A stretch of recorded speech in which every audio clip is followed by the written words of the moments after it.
तो मैं तो एक बात कहनी चाहता हूँ, जिसके पास में जो कुछ होगा वही देगा। डॉक्टर साहब ने तो आसपास पश्चिम उत्तर प्रदेश के गांव से लेकर शहर तक नेशनल हाईवे, स्टेट हाईवे, इतना इंफ्रास्ट्रक्चर का निर्माण करा है, सड़क निर्माण इतना करा है, रेलवे लाइन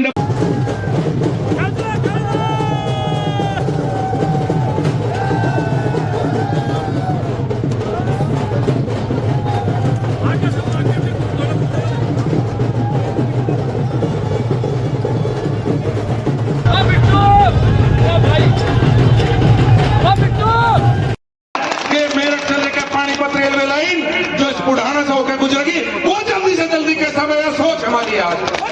नए नेशनल हाईवे कैसे बनेगी, सोच मेरी है। मेरे पत्रकार बंधु कई बार कहते हैं मुझे, अजी फलाने ने बयान दे दिया, आप क्या करोगे? मैंने कहा जनता ने उन्हें पक्ष में बैठाया बयान देने के लिए, और जनता ने हमें सत्ता में बैठाया, जनता के काम करने के लिए, विकास के लिए जनता ने बैठाया। आज कुछ नेता कहें गैर अनुभवी हाथ में दे दिया जिला, हाँ भाई थारे अनुभव तो मैं पता, बिजली चोरी तमने करी इंडस्ट्री लगाने में, इंडस्ट्री वालों को पता दलाली तमने करी, पैसे लोगों के तमने खाए। अरे भाई जांच होगी ना तो कई पीढ़ी कहीं और मांगी थी, बुद्धि ठीक कर लो, नहीं तो ठीक करनी पर ज्यादा आवे नेता कभी किसी के बयान किसी वजह का जवाब नहीं देना पड़ता रहेगा।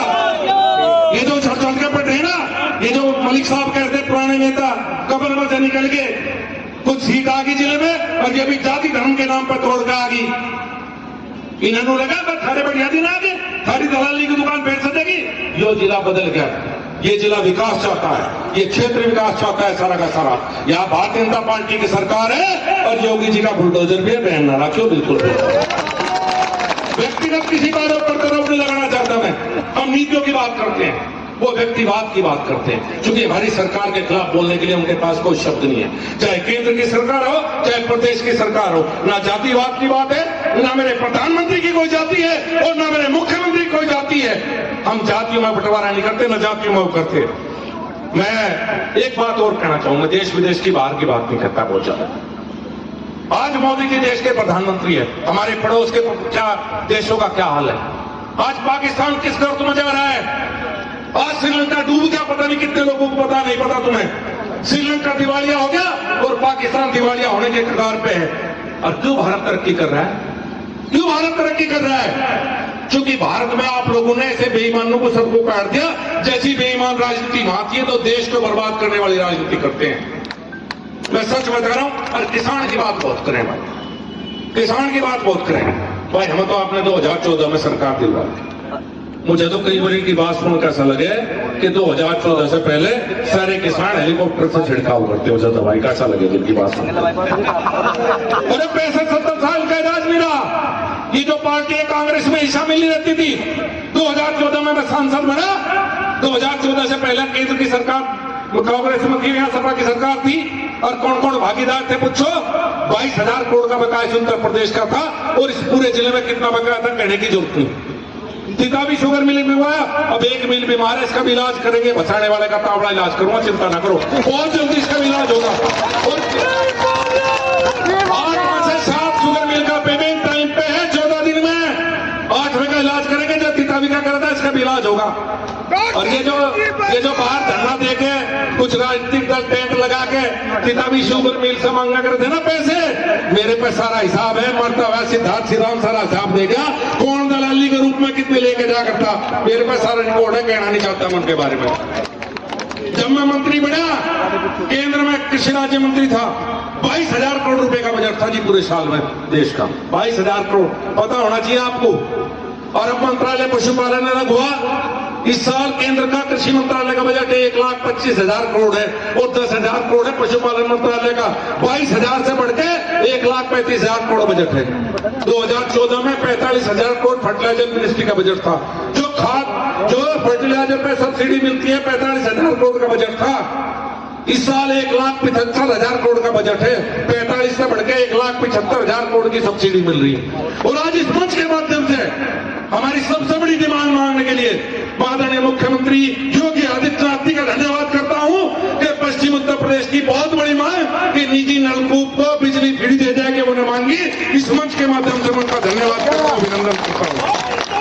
Doctor Sanjeev Balyan, doctor Sanjeev Balyan. मैंने बहुत भाषण सुने, ब्लैक कलर की बता रहे हैं।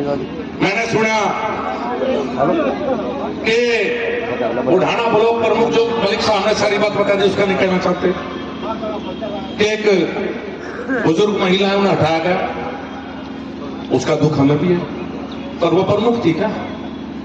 प्रमुखी कौन चला गया था, आप सबको पता। और 3 में से 2 महिला हमारी बहन बैठी है, महिला नहीं है क्या? इनका अपमान करना चाहते हो? और किस समाज से हैं? उस समाज से जिसे आगे बढ़ाना सरकार चाहती है। अति पिछड़े वर्ग से हैं तीनों के तीनों। कल्पना करो आप, इस सरकार की सोच देखिए। चाहते तो हम उमेश मलिक और को बनवा सकते अपने खास को। सरकार हमारी यहाँ है भाई, और रहेगी। और तुमने बनवा रखी थारी सरकार है, किसी के पेट में दर्द होता हो खूब हो भाई, हमारा फर्क नहीं पड़ता इस वक्त। प्रशासन की मानने तो हमारी मानना और तारीख को मानना लगी हमारी सरकार है। मानना गवा खूब मानना का ठोक कर बनवाओगे। हमने नहीं बनवाया पर ऐसे, हमने बिल्कुल अति पिछड़े समाज के गरीब व्यक्ति, 2 मेरी बहनें और एक हमारा भाई, जिन्हें कभी ब्लॉक प्रमुख बनने का अवसर नहीं मिला। जिस समाज को ब्लॉक प्रमुख बनने का अवसर नहीं मिला, हमने उस समाज को ब्लॉक प्रमुख बनाने का अवसर दिया। और मलिक साहब ने बताया कि पैसे हैं, हर गांव से प्रस्ताव लिए जाएंगे, हर गांव में काम होगा, सर्व समाज का काम होगा और उस काम की मॉनिटरिंग होगी। और ये 100 लोग आके बैठ जाए, 100 लोग धरने पे बैठ जाए, हमारे भाई पार वाले बड़ा छापे। मैं एक निवेदन और करूँ भाई, हमारी पंचायत नहीं, बिल्कुल भी पंचायत शब्द बड़ा पवित्र है, बहुत पवित्र है पंचायत शब्द। राजनीतिक दलों की पंचायत नहीं होती, पंचायतें समाज की होती है। इस शब्द को हटा दियो, हमारी तो है नहीं, उनकी भी छापड़े छोड़ दो। 100 लोग बैठे हैं पंचायत, क्या भाई पंचायत, ऐसा ना करो आप। जब कोई अच्छी पंचायत करेगा भाभी पंचायत, 100 लोग बैठ गए पंचायत। और ये हमारे अधिकारी भी तुम्हें समझा दो रहे हिंदी में, ये भाग का हो, 50 आदमी इकट्ठे था, भाग का हो, आना छोड़ दो। सरकार है योगी की और हमारी, तुम भी बुद्धि ठीक कर लो अपनी, यहां से लेकर मुझे तक वाले सारे दिमाग खराब हो जाओ बिल्कुल ही। इसी के बीच में ना बैठी हो जाकर आज के बाद। और पुलिस अपना काम करना सीख ले। ये जो बदतमीजी बंद होनी चाहिए बिल्कुल।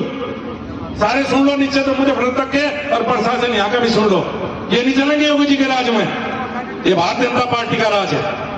आप सब लोग इतनी बड़ी संख्या में आज आए, मैं आपका अभिनंदन करता हूं। भाई राम कुमार जी ने एक बात की, मैं उस बात का जिक्र भी नहीं करना चाहता, ना मैं किसी को गलत बोलना चाहता। और जिसने गलत बोला मैं तो छोड़ दिया जी, मैं कोई मुकदमा आज तक किसी पर दर्ज नहीं करवा। ईश्वर का आशीर्वाद मेरे ऊपर है, मैंने एक आदमी को गलत किया, संजीव बालियान ना किसी को भिजवाना और कोई कुछ बोल रहे, ना किसी पे हमें मुकदमा करना जी, हमें नहीं करना मुकदमा। बताओ हम तो नहीं, ठीक है, आपका आशीर्वाद मिलता रहे। आपके आशीर्वाद की ताकत से किसान परिवार के हम यहाँ खड़े हैं और आपका आशीर्वाद बना रहे, हमेशा बना रहे, बस यही आपसे अपेक्षा है। आप सबका बहुत बहुत धन्यवाद, बहुत बहुत कहने की कोई बात नहीं रही। और मैं इस विषय पर ज्यादा कहना भी चाहता हूँ उमेश जी के कहने के बाद। कई बार जब हम कोई भाषण देते हैं, कोई बात रखते हैं, तो विपक्ष की तरफ से एक बात आती है, भाई भारतीय जनता पार्टी वाले पुरानी बात बहुत करें, हमें पुरानी बात करनी पड़ेगी। क्योंकि जब पुराने से नए का तुलना नहीं होगी कि पहला समय कैसा था, भाई रुक जाओ 2 मिनट, भाई रुक जाओ ना, पहला समय कैसा था और अब का समय कैसा है, तुलना करनी जरूरी है। इसलिए मैं फिर दोबारा आपको वापस लेके जाऊंगा और मैं वो बात नहीं करना चाहता जो उमेश भाई ने कर दी। 2010 में 9, 10, 11 की बात करें, 12 में यहां सपा की सरकार थी, पहले बसपा की सरकार थी, केंद्र में कांग्रेस की सरकार थी। जब हम अखबार का पहला पेज खोलते थे, कोई सा भी अखबार हो, अब तो गांव में अखबार ज्यादा पढ़े जा, तो पहला पेज अखबार का रहता था कि केंद्र सरकार में घोटाला होगा। किस दिन 2G घोटाला, कभी 4G घोटाला, कभी कोयला घोटाला। और घोटाले छोटे नहीं होते जी, 1 लाख करोड़, 2 लाख करोड़। तो मेरे जैसे नौजवान, उस समय में भी नौजवान था जी, तो मेरे जैसे नौजवान सोचते थे कि भाई इस देश का क्या होगा, ये तो देश बेच दिया कांग्रेस वालों ने, इस सरकार ने। यह सबके मन में विचार रहते थे, ना रखते हो तो बता दियो, सब यही पढ़ करते पहला पेज अखबार का। दूसरा पेज खुला था जब मुजफ्फर का अखबार रहता, उस अखबार के पेज में क्या रहता, दबेड़ी से आते हुए लूटपाट, उकावड़ी से आते हुए लूटे गए, मोटरसाइकिल छीन ली, शहर में चेन स्नैचिंग होगी, अगले पेज में एक खबर रहती थी। फिर तीसरा पेज खोल लेते हैं कि कुछ लोगों ने बुढ़ाना थाने पर हमला किया और 4 अपराधियों को छुड़वा के ले गए। पुलिस ने निर्दोष लोग जेल भेज दिए और अपराधी बाहर। ये हमारे जनपद का अखबार की खबरें हुआ करती थी। शायद इन्हीं खबरों का वो था कि 2014 में आप सब लोगों ने नरेंद्र मोदी जी को प्रधानमंत्री बनाया और मुझे सांसद के रूप में आपके बीच में काम करने का अवसर मुझे। मैं क्यों आया राजनीति में? मैं तो काम धंधे वाला आदमी था, पढ़ा लिखा आदमी था, नौकरी भी की, बिजनेस भी किया। लेकिन जब जनपद मुजफ्फरनगर में काम करने के लिए आया, जब बिजनेस की यहां शुरुआत की, किसान का बेटा भी बिजनेस कर सके, तो अधिकारी और कर्मचारी सिंडिकेट था, कर्मचारियों का नेताओं का मिलकर दलाली करते थे।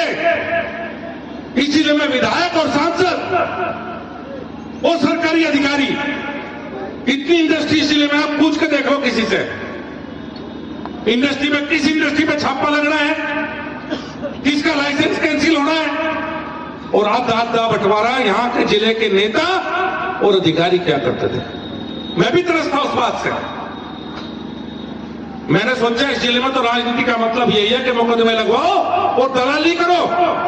जितने नेता पुराने देख लो, स्टील प्लांट लगाए, क्यों लगाए भाई? लोहे की फैक्ट्री, बिजली चोर थे सारे के सारे, बिजली चोरी करते थे, सारू की लोहे की फैक्ट्री।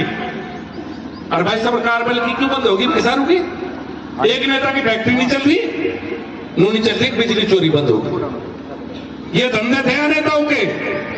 इस गंदगी को साफ करने के लिए राजनीति में उतरना पड़ा।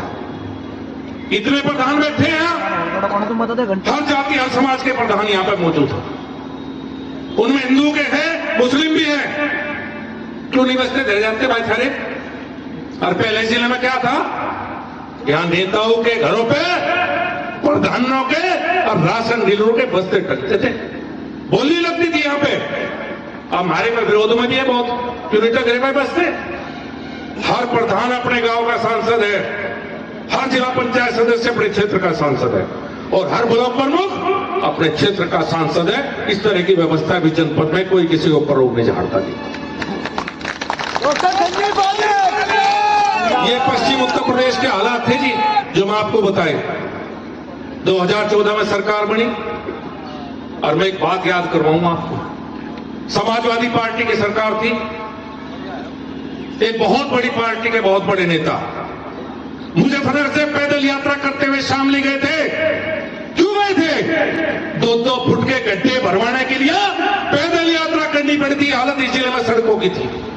और आज क्या है, उस हाईवे पे जाके देखियो, मुजफ्फरनगर से शामली, ऐसा लगा जैसा कि विदेश में, अमेरिका यूरोप में घूम रहे, नहीं लगा मुजफ्फरनगर में घूम रहे। चेयरमैन साहब ने बताया, जितेंद्र त्यागी जी ने, बुढ़ाना में बैठे हैं, बुढ़ाना विधानसभा में 2014 में सांसद बना था, 2017 में उमेश मलिक विधायक बना था। यहां से जितने रास्ते लिख रहे याद कर लो। अगर यहां से जाओ थे खतौली तो कुकर जाओ थे, बताओ भाई? 3 घंटे बाद। यहां से जाओ थे फुगाने की डम शामली, कैसे जाओ थे? यहां से जाओ थे मेरठ, कैसे जाओ थे भाई? यहां से जाओ थे बुढ़ौत, कैसे जाओ थे? और यहां से जाओ थे मुजफ्फरनगर, कैसे जाओ थे? सपा लोकदल, इनकी तो सरकार थी। किसकी सरकार थी भाई? आज ये बड़ी बड़ी बात करना आपके बीच में आ रहे, सरकार किसकी थी? और जनपद इसका काम क्या है? यही तो है कि विकास के कार्य करे और अपने क्षेत्र की जनता के सुख दुख में काम आवे। मैं तो 2 ही बात सीख रखी, तीसरी बात मेरे को तो आती नहीं।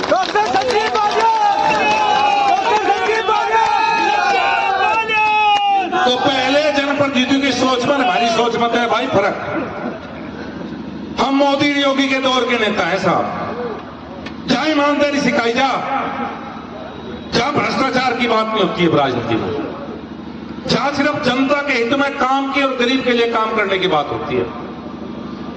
और मुझे कई बार वाकई बड़ा अजीब लगे, कौन सी राजनीति करते हैं विपक्षी दल? पहले जाति की बात करेंगे, बिरादरी की, हिंदू समाज में बिरादरी को तोड़ने का प्रयास कर रहे हैं, अलग अलग जातियों की बात करेंगे, और बहुत बड़ी संख्या संख्या में मुस्लिम भाई यहाँ मौजूद है और हमें डरा के हमारा ड्रावा खड़ा कर दिया भारतीय जनता पार्टी का तुम्हारी वोट लेने के लिए हमें ड्रावे के तौर पर दिखा रहे हैं। 9 साल से नरेंद्र मोदी जी प्रधानमंत्री हैं और 6 साल से योगी जी मुख्यमंत्री हैं। बताओ किस मुसलमान का हित हुआ? एक बताओ खड़ा होकर। राशन सबसे ज्यादा किसके जाता है? मुसलमान के घर में। शौचालय किसके घर में बने? मुसलमान के घर में। किसान सम्मान निधि किस पर भी? कोई जाति समाज का भेदभाव नहीं रखा। अरे इनके भकाई बाणा छोड़ दो, सच बता रहा थारा ये बदला आज कर देंगे थारा। अगर ये सड़कें बन रही तब नहीं जाते कर सब पे हिंदू या मुसलमान सब नहीं चलते, सब जाति के लोग। आज ये मंच है, बताओ किसकी कमी है? कौन सी जाति समाज की कमी यहाँ है? ये हमें जाति के रूप में तोड़ना चाह रहे, मत टूटियो। जाति के रूप में अगर टूटोगे तो 2014 से पहला वाला मुझे पुनर्ता में मिलेगा, मैं सच बता। बड़ी मुश्किल से संगठित हुए। आज इस जनपद में क्या बात हुई है? आज हम बात करते हैं अच्छी सड़कें हमने बनाई, 24 घंटे शहर में बिजली है और 18 से 20 घंटे गांव में बिजली है। अरे भूल गए क्या वो दिन? ये सपा लोकदल की सरकार थी और गांव में जब बिजली का ट्रांसफार्मर फूका था 10,000 रुपए 3 महीने में इकट्ठे कर करते तुम। चंदा इकट्ठा होता था गांव में और चंदा इकट्ठे करने के बाद और ट्रैक्टर में धर के ट्रांसफार्मर लेके जा करते। ये फोन करो एक और अगले दिन ट्रांसफार्मर उठा ले। 10,000 रिश्वत देते थे और नेता दलाली करवाते थे रिश्वत की। आज हमें पूछे हमने क्या किया? हमने 24 घंटे बिजली दी है जिले में, हमने अच्छी सड़कें बनाई है, हमने अच्छी कानून व्यवस्था दी है। किसी के ऊपर अत्याचार हो तो बताओ, ना जाति के रूप में अत्याचार हो सकता, ना धर्म के आधार पर अत्याचार हो सकता। 10,000 करोड़ की इन्वेस्टमेंट आई है इन्वेस्टर समिट से।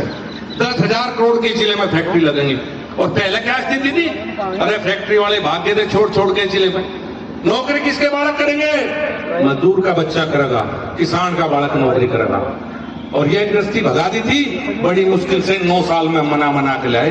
नई नई इंडस्ट्री आने की तरफ है। आज सोच क्या है हमारी? आज सोच है 24 घंटे में किस काम में रहता हूं, किस काम में जो आपकी लीडरशिप बैठी किस काम में रहती है। हम इस काम में रहे कि दिल्ली से मेट्रो मुजफ्फरनगर कैसे आवे। हमारा जो युवा साथी, जो छोटा भाई दिल्ली नौकरी करने जाएगा, नोएडा रहता है, गाजियाबाद रहता है, उन्होंने गांव में रहे, मेट्रो में बैठे 1 घंटे में दिल्ली जावे, 45 मिनट में गाजियाबाद जावे। ये सोच ले। किस तरह कार्यक्रम का बुढ़ाना में कार्यक्रम में पहुंचा? शासन द्वारा बुढ़ाना के लिए ब्लॉक के लिए 3 सदस्यों की एक समिति बनाई गई, जिसमें 2 हमारी बहनें हैं और एक भाई है। उस समिति ने एक तरह से ऑफिशियली चार्ज बुढ़ाना ब्लॉक का लिया है। समिति अब जो बुढ़ाना में रुके हुए विकास कार्य उनको आगे बढ़ाएगी। मंत्री जी, आपने अधिकारियों को चेतावनी दी कि आप लोग भी सुधर जाओ, पुलिस वालों को भी कहा अपना काम तरीके से करो, क्या कहेंगे इस बारे में? नहीं, मैं तो ये कहा है कि कुछ लोग आके बैठ जाते हैं, कभी सड़क रोकते हैं, कभी विकास कार्य रोकते हैं। एक अजीब सा माहौल जनपद में है, इनको सख्ती से निपटने की आवश्यकता है। कुछ लोग पंचायत करते हैं तो उसमें अधिकारी सम्मिलित होते हैं, क्या कहेंगे ऐसे? जी, कुछ पंचायत के दौरान अधिकारी बीच में बैठते हैं, ऐसे लोगों को भी आपने चेतावनी दी तो अधिकारी बीच में न जाए। आप लोगों ने उनको कुछ नहीं कहा, आपने कहा कि मैं कोई मुकदमा दर्ज नहीं कराऊंगा। देखिए, मुझे इस क्षेत्र में सांसद चुना है और सांसद अच्छे काम करने के लिए चुना है। राजनीति करेंगे तो आखिरी 2 महीनों में करेंगे। और किसी की मैंने अपने जीवन में किसी को व्यक्तिगत रूप से टिप्पणी लेकर कभी नहीं की। मैं 2 चुनाव लड़ चुका, मेरे सामने जो भी चुनाव लड़े कभी व्यक्तिगत नहीं। राजनीति अपनी जगह है, व्यक्तिगत किसी के रूप में कुछ कहना, हम मुद्दों की बात करते हैं, व्यक्ति की बात नहीं। आपने भैंसाना मिल की बात कही है, इसको भी ठीक करा जाएगा जिस तरह? बिल्कुल निश्चित रूप से किया जाएगा। ठीक।